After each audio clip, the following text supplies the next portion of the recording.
The overall goal of this experiment is to introduce an approach to overcome movement artifact when using a laser speckle contrast imaging system for alternating speeds of blood microcirculation. This method can help researchers answer key questions in the blood dynamic responses field, in particular when seeking to ascertain the effect of alternating the speeds of blood microcirculation in a single experiment. The main advantage of this technique is that it overcomes a major shortcoming of LSCI, which is high sensitivity to artifact movement.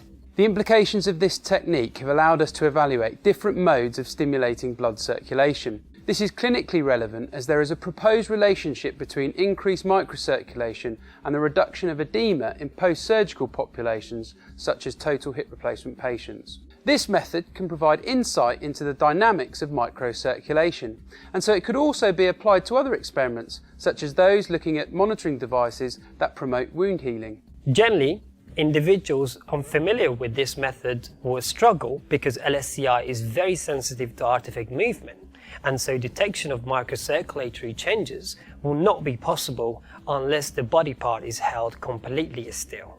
We first had the need to develop this method when we looked at the effect of calf neuromuscular electrical stimulation and intermittent pneumatic compression on thigh microcirculation. We found that there was movement of the leg. Visual demonstration of this method is critical as the experimental protocol can be hard to visualise and so therefore difficult to replicate.